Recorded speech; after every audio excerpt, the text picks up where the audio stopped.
Welcome to The Struggle is Real, a show for 20-somethings that are trying to figure out adulting. I'm your host, Justin Peters. Each episode, we focus on solving a problem that we will face throughout this defining decade that wasn't covered in the classroom. This could include topics about our career, health, relationships, and money. Let's get into it. Many of us go through quite a physical transformation in our 20s. Our metabolism slows down, and we can no longer eat junk food for every meal. When we get older, we have to be more intentional about what our fitness routines will be. I invited Kawan Karadaghi onto the podcast to help with just that. Kawan's story will serve as an inspiration for your own journey. Kawan was in his 20s, out of shape, and smoking a pack of cigarettes a day when he got a knock on a door from a friend asking if he wanted to go on a run. That run didn't turn out well. Kawan barely finished a mile, but that run served as the entry point into Kawan's fitness journey. He left smoking behind and got fit. And I mean fit. He was in the gym so often that he decided to make a career out of it. He became a personal trainer and then eventually a master personal trainer, logging over 2,250 hours of coaching in his first 18 months. To break that down, that's over 4 hours a day, every day for 18 months. Throw in an off day and some preparation for the training sessions themselves, and you have a packed schedule. Kawan didn't stop there, though. He now owns and operates 3 gyms. He also decided to start a podcast called Valueverse, where he talks about the stories of mastery, growth, and success. From this conversation, I hope you'll gain inspiration for jumpstarting your fitness journey, how to become less intimidated about the gym, and how to utilize your ego. I hope you enjoy my conversation with the former actor turned fitness buff and entrepreneur, Kawan Karadaghi. What question sparked your fitness journey? Man, that's a great question there. Thank you. It started with, man, life is just full of teachers, right? And it really started off with just being open-minded enough to being in a position to accept those lessons or those teachers into your life. It just really started off with someone coming over and taking an interest in me. And that's kind of where it all begins, I think, with people. It's always someone that sees something and gives that compassion or that hand to help out, right? And that's the most important thing, is to be able to recognize that. And someone came and knocked on my door. His name was George, and he said, hey man, do you want to go for a run? And that was the question that just changed everything. It caused me to, in anybody's journey, really, it's kind of like what's called the call to action. It's the universe, whatever thing you believe in, is always knocking at your door and trying to tell you or show you things, whatever that is for you. And being able to recognize when that happens and taking the opportunity to do it. I didn't want to do it. There was nothing appealing about it. But there was just a part of me that said, why don't we try it? Yeah, and I think this whole a big grandiose theme to this conversation today is probably got to be this blend between initiative and serendipity. I've seen that multiple times throughout your life. So bringing things back, that knock happened in LA. I think you were acting at that time. You weren't like this fitness guy that you are right now. Is that correct? Oh, absolutely. Yeah, I was the laziest guy that there was. I probably still am, but I'm fighting that dragon every day. But it's I was very lethargic, lazy. I just to be in all honesty, I smoked a pack a day.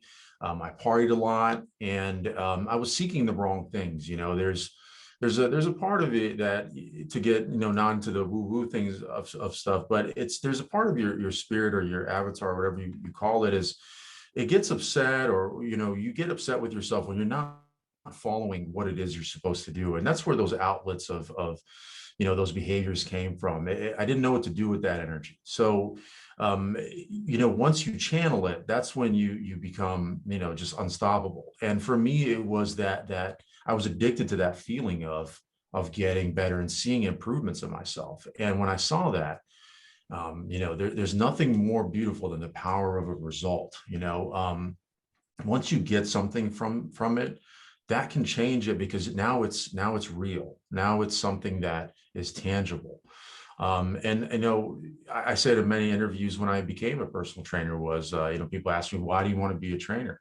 And I said, just plain and simple, just results. I wanted to give people tangible things that they could change and truly achieve that change that they wanted. And fitness was that for me. It just, it allowed me the opportunity to go on my own terms, and literally take, the destiny or whatever you call that into your own hands.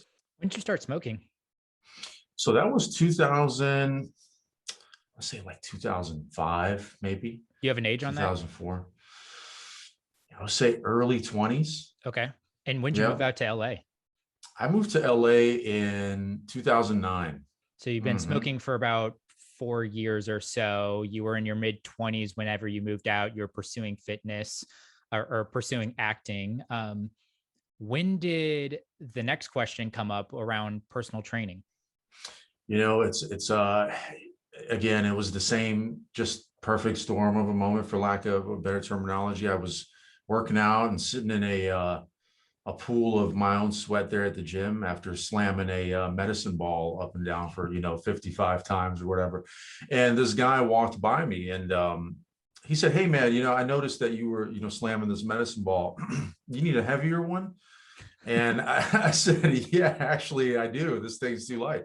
And so he gave me that, and then he's like, "Hey, my name's Andrew," right? And we kind of just became friends. And that, one thing led to another. He taught me a few other things. I didn't really know what training was, and we didn't really talk about that much. But he came back one day and he said, "You're here all the time, and I see you here, working hard. Have you ever thought about being a trainer?" And I said, "What the heck is a trainer? And, how do you do that?" I mean, I tell everybody, look, if I can do what I did, I guarantee you can do it. I was very slow to learn. I think I was 30 or 31 at that point. And when that happened, it was like, okay, it's been staring at me the whole time. I was looking around for all these answers of fulfillment, but the answers were here within. They were in my actions. They were in what I was doing. And that's what it was. So I just took that action. I met the manager there, and Joshua Elmore sort of taught me the ways of the master, if you will. And I just became that student, and I just was a sponge, man. I sat there every day. I showed up, I learned, I improved. People laugh. They say, how do you know so much about fitness? I just read Men's Health magazine every day. And I'm just open to learning. People, beginners are my teachers. I go around the gym listening to people, and I'm like, man, I just learned something from this guy. And it's that ability to want to learn that got me kind of, a little more decent at it. Had you given up on acting at that point in time, or were you still trying to make things work whenever the personal and training idea bubbled up? There was like a tipping point where I had the opportunity to still do it. And I went to some auditions, and then I realized how many people I was missing in a day if I did that. And I quickly decided in the beginning that I couldn't do both. I had to pick one, and I had to just focus in on it. And it was the best decision, because you can't scatter the energy in two different ways. I think you have to, go through one field and just really give it your all. And that doesn't mean you don't have to improve on other ones, but just dive into that. And that partly became a piece of advice that I got from the teacher that certified me. He told me, I asked him, which I'm very open and fond of doing, is I'll go to random people or individuals that I look up to, and I'll just ask random questions, to get me to kind of understand more about it. And I just went to him and I said, "Hey man, what piece of advice would you give to somebody that's just starting out as a personal trainer, getting this certification?" He said, "Man, throw yourself at it. Just dive in, give it all you got, and just go for it." And I took that advice, and I did just that. I went in full throttle. I wanted to be an expert. Interesting. And you also quit smoking, right? Not too long after your first run, or was that later on? Yeah. I quit a month later, after I started running. The mentor I had, he said, it was funny, but he always minimally encouraged me enough to push me. And that's what a great mentor does. They kind of teach you where to look, but not what to see, right? You So have you an can't example on impart. that? What do you mean? Yeah. I said, man, I'm really getting better at this running thing, and I'm doing well. I said, imagine if I quit smoking and how fast I'd be. And he looked at me and he said, yeah, imagine. Huh. And that was it, right? And I said, wait, what does that mean, right? Imagine. So I literally started imagining, and I was like, oh, I'll become this, and that just led me to the next decision of doing that. It's just about igniting that inside and finding out how to do it. Yeah. How hard was that though? I know you only smoked probably for 5 years or so at that point in time, but still getting off of cigarettes had to be a big challenge. Mm, it really was. I did the gum. And they say, a great thing to do is to replace a bad habit with a good habit. You got to identify the bad habit, replace it with a good habit, right? And that's one thing that I learned throughout that. So I found running, obviously. So I did that, and that was kind of my high, right? And it was better for me. And it sounds funny, but I just made a pros and cons list. I said, what are the good things that I'm getting from this? What are the bad things that I'm getting from this? And the cons list was super, there's a lot of items on it. Losing money, I'm losing out. This is only going to, go down in a downward spiral. And I said, what are the pros? I said, well, maybe feel good for a little bit and look, I don't know, like a little rugged or something. I was like, that's all right. Well, I don't really need those two. I was like, I got to get rid of this. And it just outweighed the good, the bad outweighed the good. And that's when it tipped for me. Hmm. And you mentioned about the incongruence between who you were at that moment and your avatar state. What other, outside of smoking and now getting on this fitness journey, what are the things that you leave behind to get some more congruence? That's a great question. I told myself that if I wanted to be who I envisioned myself to be, and this is going back to why fitness is such a important, like tangible thing to individuals to start on, is because you can shape your body to what you are going to look like and what you want to look like for yourself. And you may not look like somebody else, but you can have a vision of that and then work with what you have been given, right? So I had that in the back of my mind of what I wanted to look like, what I wanted to be. And I told myself, what does that person do? And how does that person, show up or succeed in what they're doing? And I said, well, that person doesn't, party and skip meals and skip workouts. And, he takes this craft very seriously. He writes down these things. He records his workouts. So I said, okay, I have to do those in order to become that person. So it was matching the behaviors and the actions with that vision. What was that? And how what did I have to do that, to be that? Hmm. And that kind of helped pave the way, because then it allowed me to not necessarily stop doing things, but to start doing the things that were going to get me there, right? To not focus on the old, but to focus on the new. And that slowly replaced the other version of me. I that version kind of died out because there was more importance, and there was more of a calling in the other one of higher standards. And that's just sort of it. I had to increase my standards, man. I had to look at myself differently and say, you did things halfway, and it's time to stop doing that. And then it's time to commit. So I just really had to commit to that. Yeah.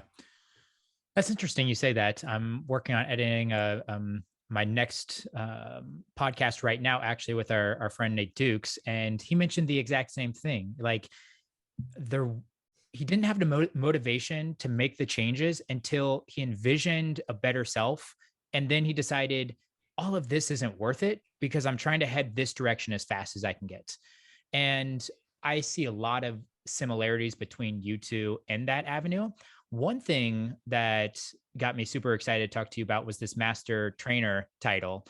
Really fascinating, actually, because I feel like it was like the first thing you really wanted to commit to. Like, you didn't go to college, so you didn't have that college degree, you didn't have a title there. And then this master trainer came into your peripheral, and you realized very quickly, I want to do that and I want that. Can you elaborate a little bit more on that?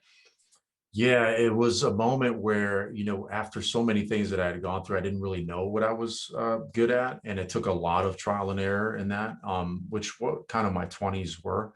There was just a lot of ups and downs and a lot of downs that caused me to self-reflect.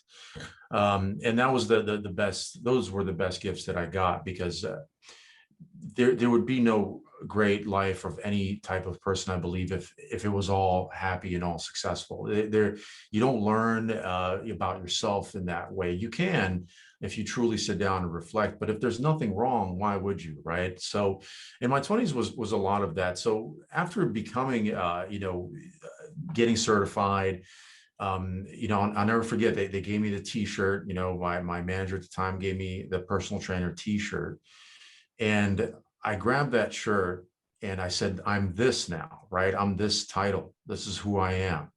And it was that sense of identity. And I knew that there was tiers of trainers. And I saw the master trainer. There was an increase in pay. There was a certain, you had a different shirt. It said master trainer on it. So I was like, that's what I want to be. I want to master this craft. So I put the t-shirt in my closet and I stared at it for, a good 30 seconds to a minute, and just kind of sat with that there. And I knew that I had a lot of work to do if I was going to be that person. So, I showed up, 0 sessions, no real experience. And master trainer then was a certain amount of hours. Now there's higher ways of learning, but it was the 0 to essentially 10,000 hours that were accumulated in the process of becoming a master. And it just took time and showing up and repetition. I did it over and over and over again until I could just do it blindfolded. And that's kind of what that journey was. And once I got the master trainer t-shirt, it was, mastery wasn't over. It never ends. You consistently are refining that, and it changes. The vehicle can change. It doesn't always have to be fitness. It can be some other thing that you have found in yourself, because fitness is the vehicle, but it's who you are that is in that vehicle going to where you're going. And it just so happened for me that it was the gym. So mastery was chasing that, and just being able to say I did something. So to become a personal trainer, I think you had to complete like this weekend certificate, but to go from personal trainer to master trainer, you had to log a certain amount of coaching hours. Is that correct? That's right. Yep. And what was that number? So that number was 2,251. And how do you Right. track that? So every day or every week or month, you had like a session tracking report. So you were able to go in and kind of see how far you were going, or how far you've gone. And I said, okay, I got to do this many sessions a day to get there. So how many do I have to do a day? How long is this going to take me? I said, because I want to do it fast. And I just chunked it down into hours per day. And I focused on just getting as many clients as I could, and just literally just putting in the work, just outworking myself, outworking others, to get there. And it was very, very difficult and strenuous. And I'd like to have taken a little more time on it, but I wouldn't exchange it, because it's that work that you do with others and with your hands and with your, expansion of your knowledge that just truly can translate to so many different fields. Yeah, so I did the quick math, 2,251 hours, over 8 hours a day, which I think is pretty ambitious, comes out to 282 days straight working. So 282 working days at a full capacity. I can't imagine people do this any shorter than 2 years. What was your timeline? It was exactly that. It was about 18 months. So yeah, I did 15-hour days, 16-hour days. And I went, I'd get into the gym. It was dark out. It was like 4:30, 4:45 in the morning. And I would leave at 8 p.m. and it was still dark. It was dark again. So I would see the sun from the window. And I don't recommend that people do that to themselves. Take the mental health breaks for yourself. If there's one thing I could change is, I wish I would have gave myself a little bit more of a life on the weekends, but I just was, just hell bent on it. I didn't want to, I had done so much before in my previous life. So my excuse was, you partied and hung out long enough. It's time to give this all you got. And that was a decision I had to do for myself. And I'm assuming there's a lot of things that you learned over a long period of time about training people, but I'm actually really curious about what you learned the first couple 100 hours of training with people. So let's call it 0 to 250. What were some of the things that you learned about training? That's a great question. First of all, I think I almost made, it took me about, I want to say 10 to 20 clients to learn how to not get somebody lightheaded. And that took me about, 20 of those instances where I was like, dude, you gotta get this down. Like, what's going on? You can't, you're going to have a short-lived career, and you're going to keep messing up, and people are not going to want to see you anymore if you drive them to this brink of exhaustion. So that was one of the most, I would say, best learning lessons, because it allowed me to know when to push, how much to push, when was enough. So that was one. The way I communicated with people, I had to learn. So I knew that I couldn't talk to somebody the same way I talked to somebody else. So I had to kind of learn their style as I went. And there was no real like big books that I learned from that. I just I did a lot of listening and exercise a lot of empathy, and allowing them to sort of come to their own answers. So a lot of it was just listening, deconstructing what they were really trying to say, and finding out what was the biggest, smallest as well change that we could implement that would cause the biggest result. Because if you want to go in and try and change 50 things about yourself, it's not going to work. You got to start off with the small thing, and that little thing can lead to big results. So that's my message there, is find the little thing for yourself, and for clients or anybody, is that the change you can make that can lead to the big results. And to pick up on that thread, both with that topic and the lightheaded piece to it as well, how did you learn how to find that perfect Goldilocks threshold? Because obviously you don't want to put somebody past where they should be on their threshold and then you never see them again, but also you want to make sure it's your job as a trainer to make sure that you're pushing them further than they'd push themselves if they were alone. And the most important thing I learned there was assessing along the way, which taught me a lot, because I was always checking in. So I had to read them and kind of see where or how they felt. You can tell a lot by just observing. So, being close to them, knowing them, and sort of understanding, where they were. And you could see it on someone's face, once they got pushed a little hard, things started getting a little bit foggy there, and the eyes start, wandering a little bit, and there's a squinting going on. So I was very, very apt to see it quickly. So I used my observation skills to do that. That's really how I learned a lot of things, was just pure observance, and it just goes to show you can have all the education that you can get, but in the end, you fall back on your strengths of what you use. There was times I had clients, I didn't know what to do. I had all the knowledge, but I couldn't access it because it wasn't readily available like that. I couldn't just pull out a book and say, oh yeah, I have to, do chest press right now.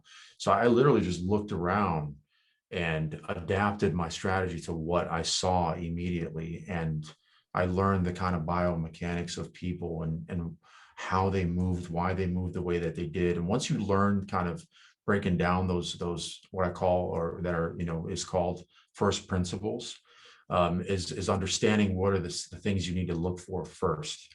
Break things down into their whole core parts. Okay, this person's not feeling good. Why are they not feeling good? Well, they didn't have breakfast. If they don't have breakfast, you can't push them. So I was like, all right, number one, you got to ask them, what they did.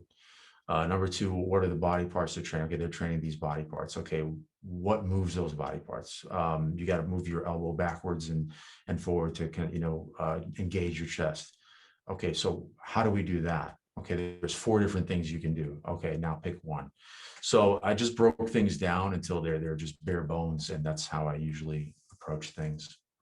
So three kind of big buckets that I had that I really want to touch around training and helping people make a habit out of this is A, motivation, B, intimidation, and C, accountability.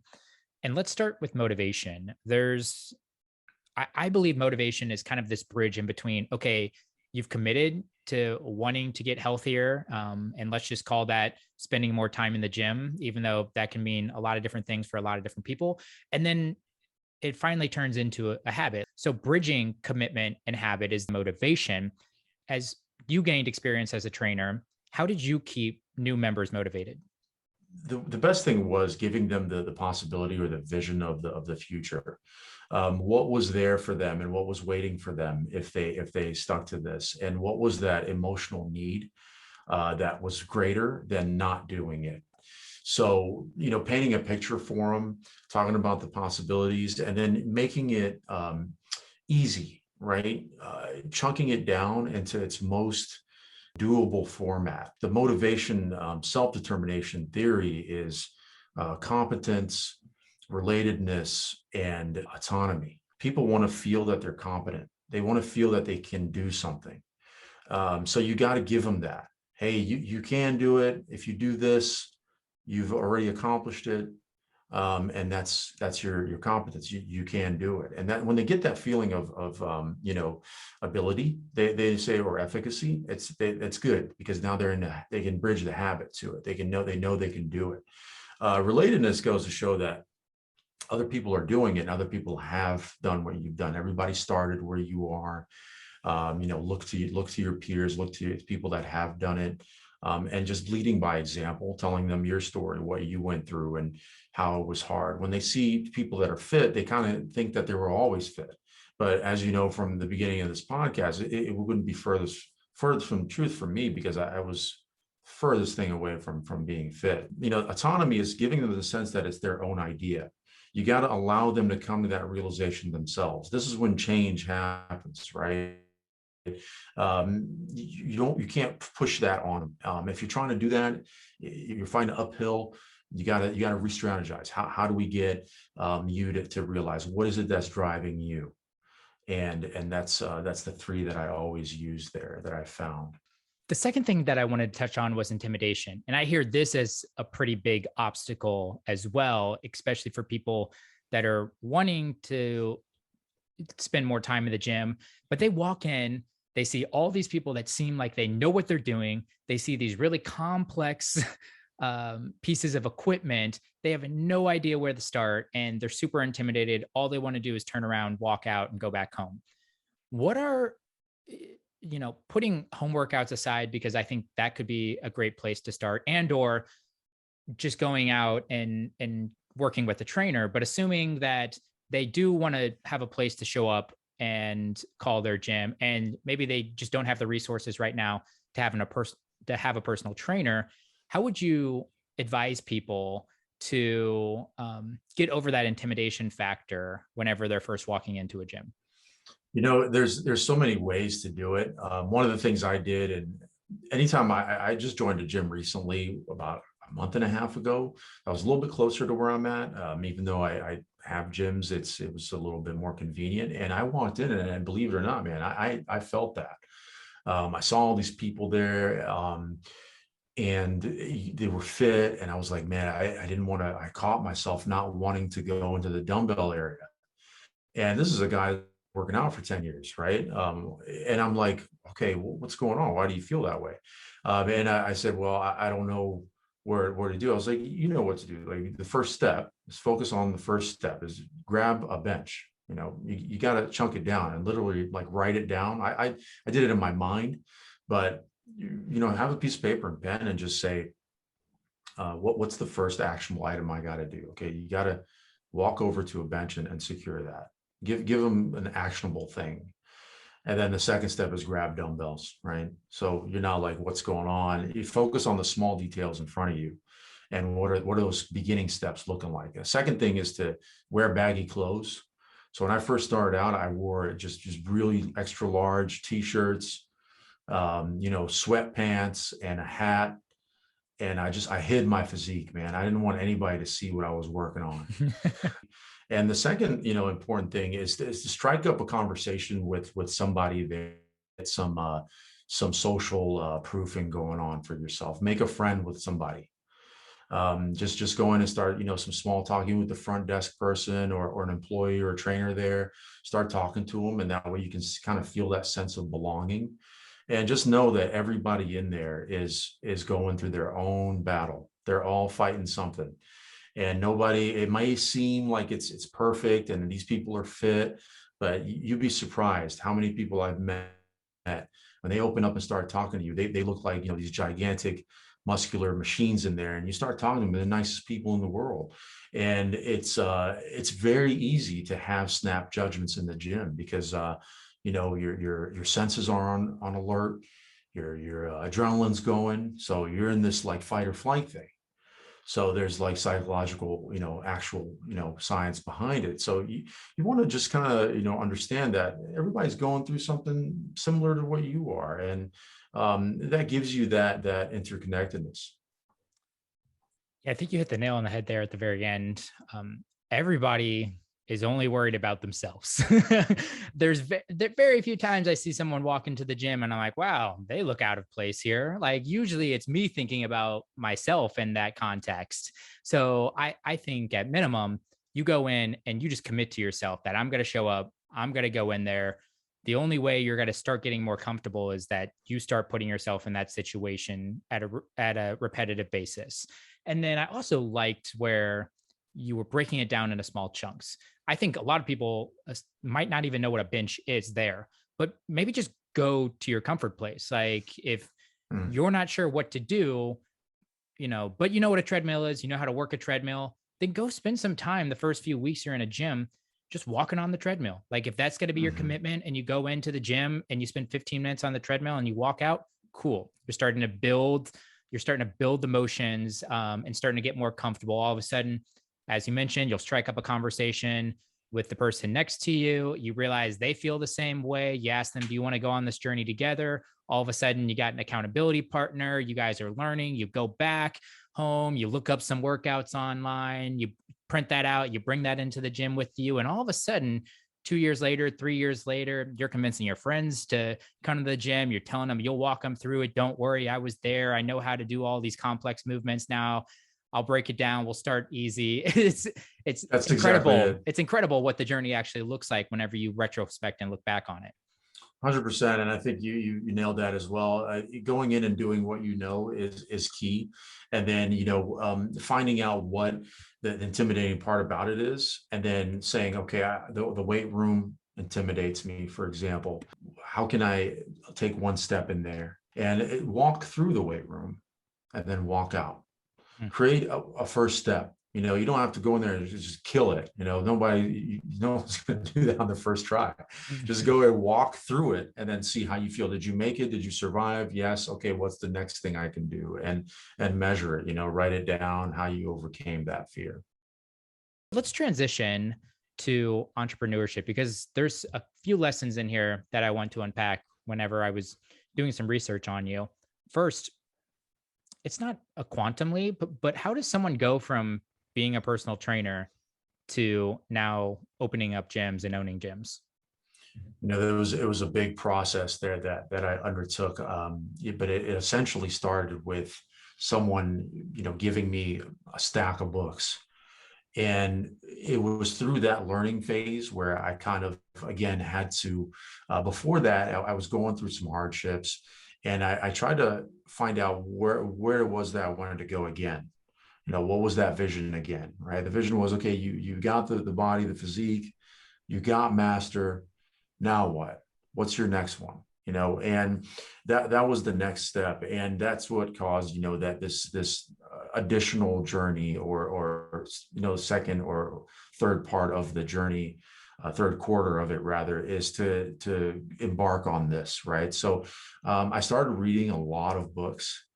a lot of business books, a lot of, personal development books, 7 Habits of the Highly Effective People, the Success Principles. Those start to open up my mind more.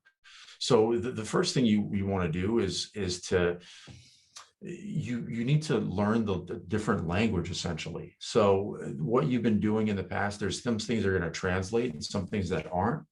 And unlearning some of those things was important for me, and learning the new the aspects of what it takes to be that next level was also important, because essentially you just, you start off at ground zero again. You're back in this place where, training clients is a smaller scale of running a business. The client is a business.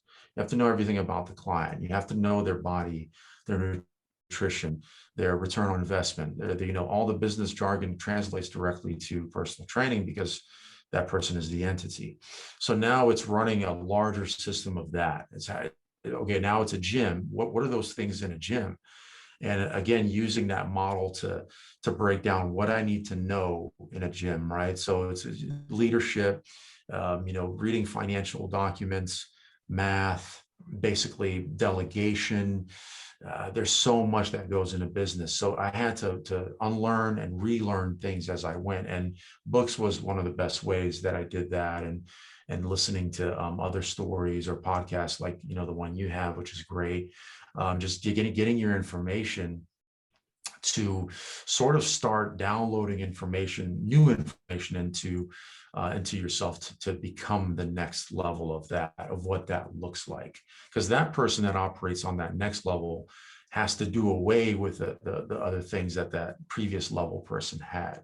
When I was working in a restaurant, the person in the restaurant, that type of thinking had to change to go to the personal trainer. The personal trainer's thinking had to change to go into the business owner. I love books for the reason that it just makes you more expansive in what you're thinking, the opportunities that are in the future. And when did that opportunity come up? Was it another question? Did somebody approach you about opening a gym? Because you didn't do this on your own, right? No, yeah, no, exactly. It was, another series of questions, that it was, where do you want to end up in life? What do you want to do with your life? Was the question, or how much income do you want to make was the other one. And, I didn't really think about that far ahead. And I said, well, I kind of want to make X amount, or I want to do this, I want to have a more of an impact or something. And they said, well, he said, it's not going to happen Who's where they? we are now. So this was Dan Sussman was my business partner. And there was a bunch of other mentors that kind of pushed me along as well, which Ann Moselle was the mentor that gave me the books. And how did you and Dan know each other? So he was actually the general manager Okay. of the gym. And I always had a habit of going in and, meeting the general manager and just kind of picking their brain, which again was just another element of that curiosity, open-mindedness. So how I became, master was I asked people how they got so many clients. So again, just a lot of questions, always asking questions, so answering that made me think, okay, well, I gotta move on. So what does a business look like, and what is that all about? So that came from sitting down and getting a bunch of ideas together. Find a bunch of ideas, like write down 20 ideas of what you talk about, and you're going to have terrible ones. You're going to have some okay ones. Then you're going to find one if you keep doing this. And that's the key, is to get it on paper, see what it looks like, doable, feasible. If it's not, it's okay. Move on to the next one. And constantly do that until you find what it is. And it took us a lot of that. We just sat around and talked. You and Dan We talked about that. Yeah, Dan and I, we sat around and talked. So what are we going to do? How are we going to do this? Because you had like an apparel idea that almost came to fruition, right? Well, yeah, exactly. It came to finding out again what we knew, and that was fitness. That's cool. That's cool. And so I believe you moved from LA down to San Diego at that point in time, correct? That's right. Yeah, moved to San Diego, And man, that was a journey in and of itself.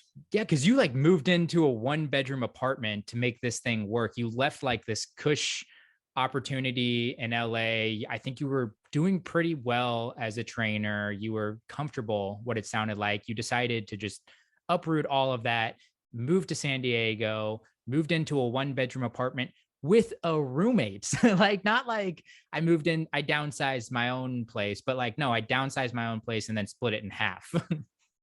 Yeah, that's exactly it. We got to, we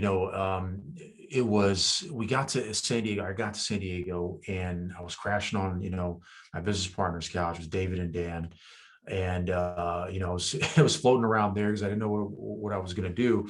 And yeah, I was, the answer you gave was exactly it. I was comfortable.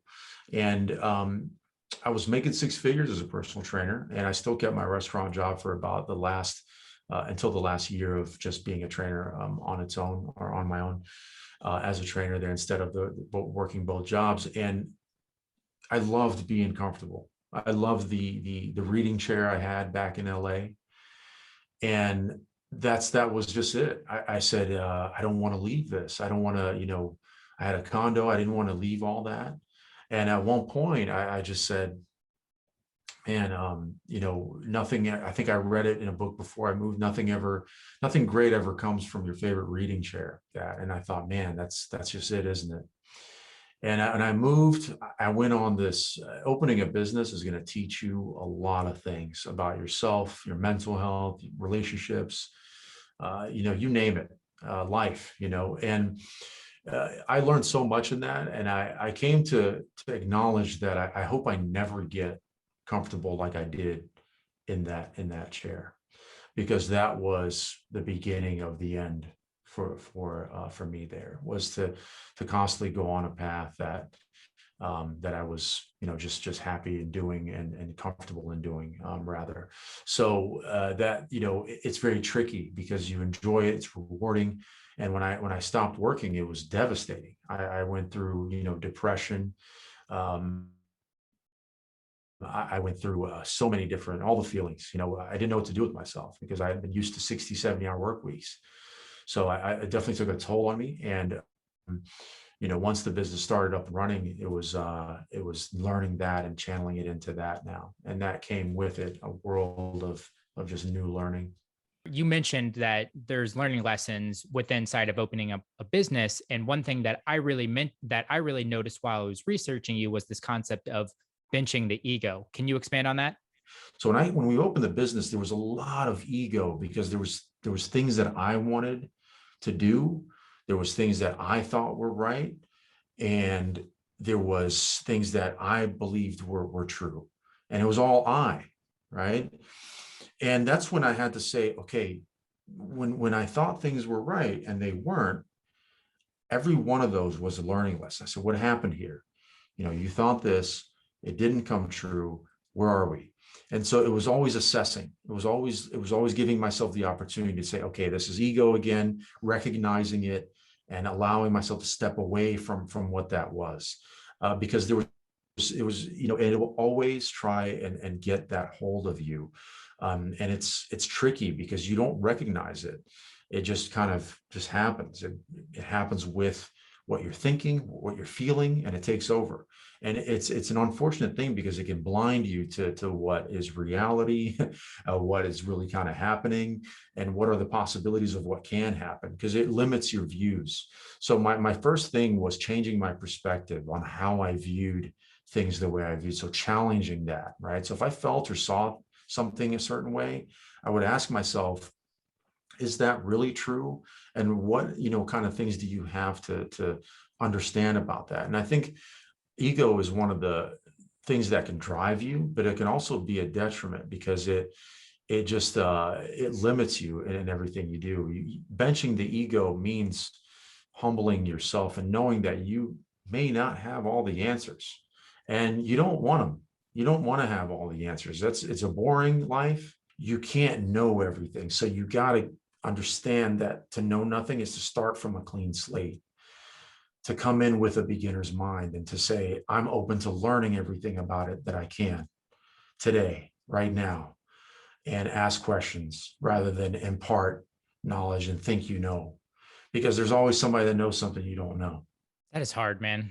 The benching the ego concept is just something I'm still working on. It's something I think really comes into light as you grow, and especially through your 20s, you really start to realize how little you do know, how much you can gain from listening and learning from other people.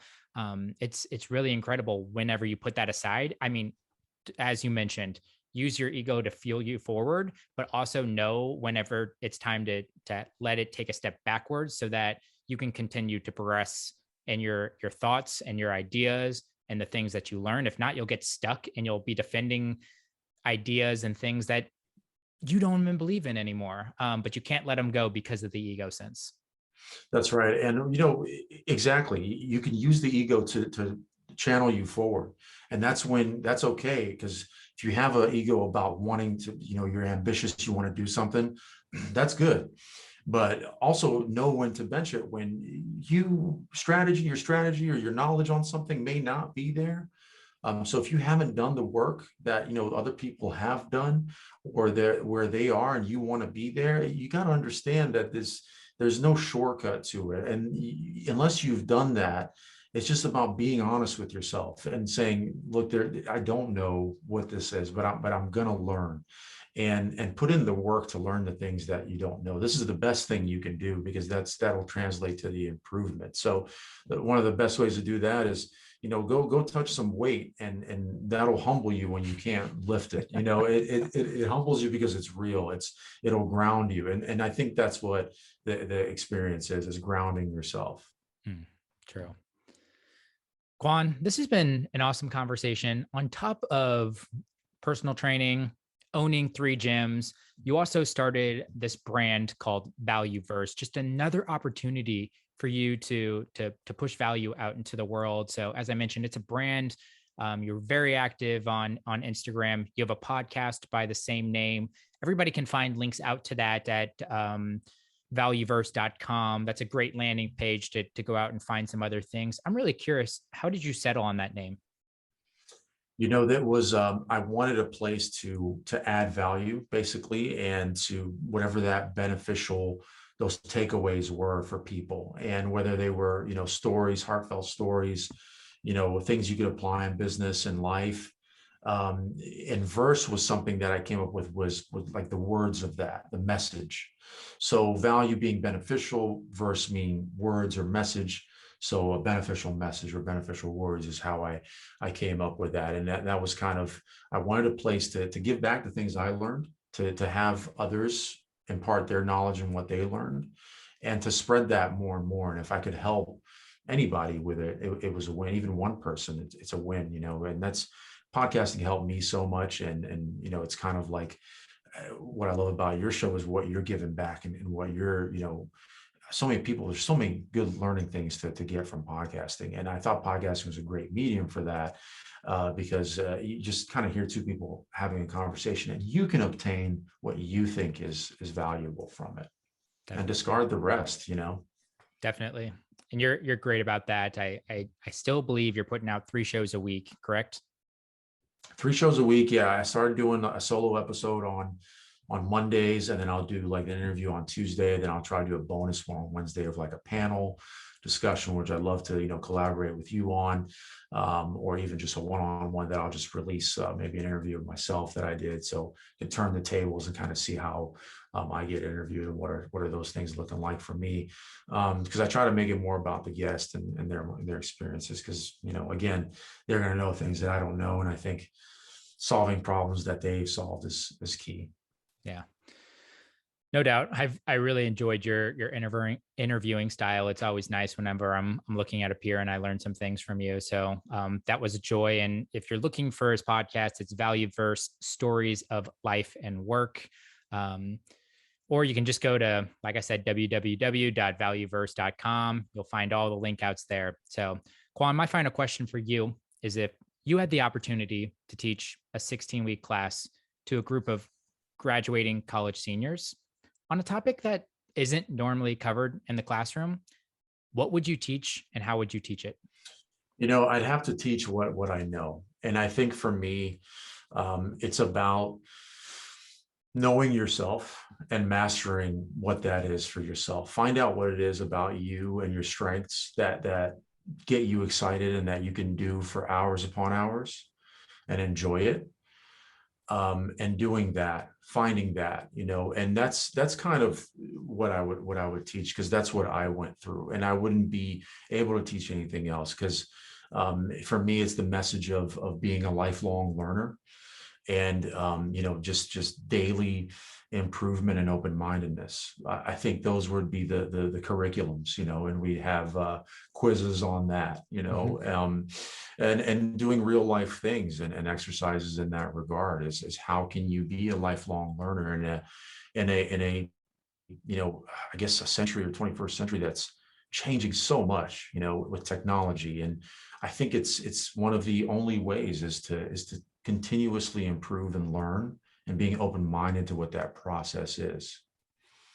Yeah.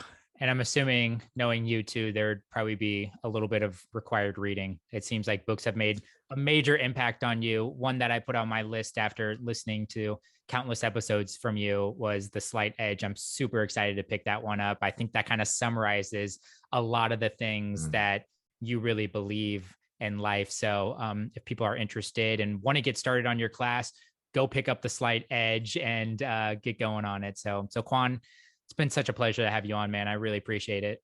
Justin, thank you so much for having me on. I'm looking forward to having you on mine, and keep up the awesome work.